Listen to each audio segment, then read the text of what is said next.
Good morning, everybody. Welcome once again to InfoComm 2017. We're here on the NEC Display Solutions stand, stand 1600. Delighted to have with me Randy Pagnan, the president and the founder of RP Visual Solutions. So, Randy, thanks for coming. Always a pleasure. Thank you for having me. Now, you've come from your stand 3431. Long way from here, or close by? No, it's not too bad a walk. It's about a 5-minute walk. So we're off the main aisle. Okay. Sandwiched between Christie and Digital Projection. So good location. Right, that's nice. And InfoComm's regular for you? InfoComm's our biggest show of the year. Biggest so show of the we have year. a 30 by 50 stand. 30 by 50? Yeah, and it's our whole year. Channel, still very pro channel show, so this is where we want to be. Yeah. So Can I ask this show and DSE, Digital you Science Expo. Okay, I'll talk about DSE in a second maybe, but what do you like? Do you like, you're a Florida person or a Las Vegas fan? Oh, see, now right away you go, see, I'm past president, I'm supposed to be neutral. Coasting, I love... Yeah, but you were president in 2005, that was 12 years ago. But we still want Vegas. I like Vegas better. You like Vegas, yeah? Well, two reasons why. A, it's not as humid, and B, we get more drive up. So you get more drive up attendance. It's a suburb of Los Angeles. It's a suburb of Southern Cal. So we always end up with a bit better draw on the West Coast, although the numbers they're announcing for this show look very optimistic. I think they're going to be very high. And just density on the floor, it's busy. Yeah. So I think it's probably going to be a good turnout. Yeah, so I think there'll be a record number. I reckon we do a lot better usually when we go west. Right. So, well, that's cool. Yeah. So you were past president. You were president in 2005 for 4 years. It's a 4-year sentence. You start off as secretary-treasurer. Yeah. Then you become president-elect, and then you're president. So I was president in 2005, the year I started RP Visuals. Right. Wow. And then you're 1 year as chairman, but the chairman role is a relatively relaxing role compared to presidency. Oh, yeah. So presidency is the big year. And you've just come here from their breakfast where they honored a couple of different people. Yeah, so what we do every year, the first day of the show, Dave Labuscus, who's the executive director, he recognizes the most important thing with any association is volunteerism. Right. So we end up recognizing all past volunteers, but in particular, it's usually the swan song of the outgoing president and also the chairman. So today, Matt Emerson with CFCO, used to be with CFCO, he got bought, but Matt retired off the board as chairman, and Craig Jansen survived his year as president. Craig Jansen, Adibri, AV consultant, his last year. So, but then they also recognize all of the other volunteers for the different committees and councils. Right. And well, that's nice. I forget the number that Dave actually said. I believe it's 8,000. Volunteers. 8,000 volunteers with InfoComm worldwide. Right. So it's pretty impressive. That's pretty good. So, yeah. Now, so we're actually on the NEC stand today. You've got your own stand, which we mentioned, but the one thing that people should come to the NEC stand for is something I really love. So you do the mounting system for the Microsoft Burberry stalls, where I wouldn't be able to do what I did on the NEC stand this morning. Right. Was I pulled the screen and opened it. Right. Explain how that works. I appreciate it. So, good partner with NEC. They've got a really, they are the panel of choice at Microsoft. Microsoft's 112 stores in North America, one flagship down in Sydney, Australia, totaling, I believe the number now is about 12,000 panels worldwide. Right. NEC's the panel of choice. We're the mounting solution of choice, and the biggest single reason why is, as you demonstrated yourself playing over there, we take the building out of it. Well, I thought I broke it when I first pulled it out. No, the only thing you might break is the cabling if the cable management's not done well. But it's what we do is we unitize the column. And normally we'd open up all four. So here on the NEC stand, they have a 4x4 portrait, and they have their new narrow bezel, which is very demanding. It's 1.7 millimeter aperture gap, which is very hard to deliver. Is it? And so we take the back frame, this big tube steel, and off of that our mounting system unitizes it and allows you to open and close it.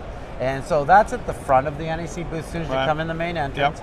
But the fun is, what's John 9 calling it? What is he calling the... Well, it's got a special name, but it's a cave, or it's a virtual cave, but it's got a special name. Yeah, and it's John 9's the content gentleman who NEC works with, and I'm not sure if he calls it the Sharkquarium, but he has a neat name for it. But that's very cool. That's an immersive... Are people allowed to see around the back of the cave? Absolutely, They are. Okay. That's a good thing about, and also NEC encourages, as you demonstrate yourself, opening up the mount. Right. It's very hands-on, and also even what we're sitting in front of.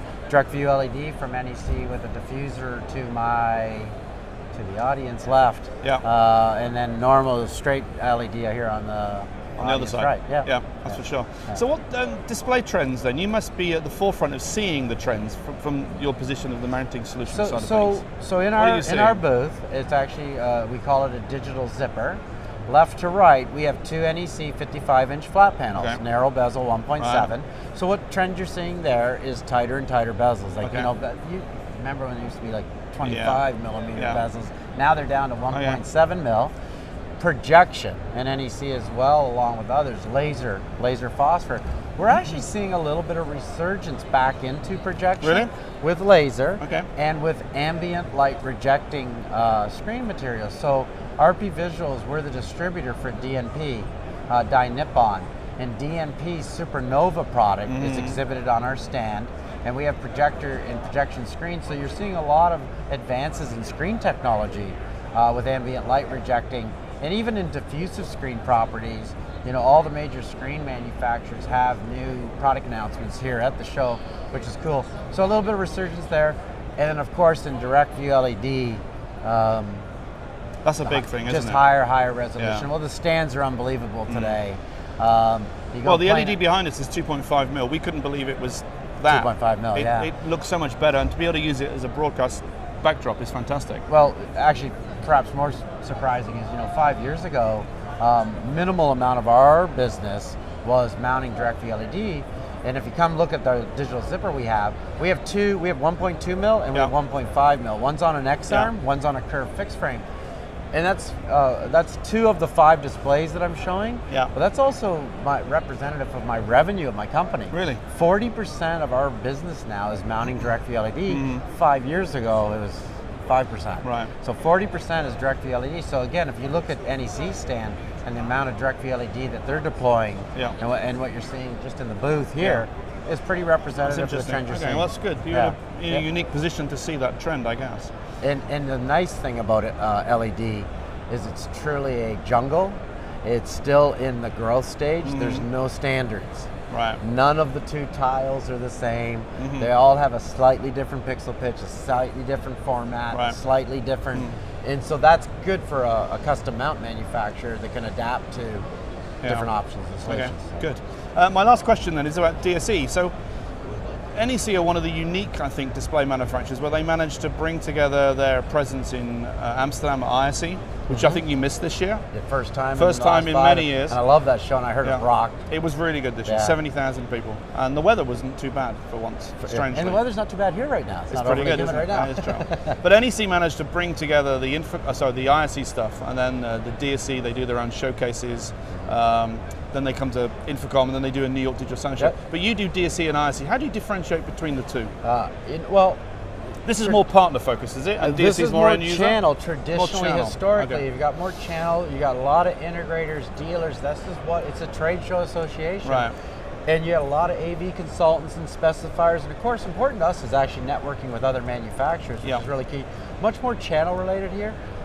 DSE traditionally has had the end user. DSE has had the Nike, the Burberry, the Coach.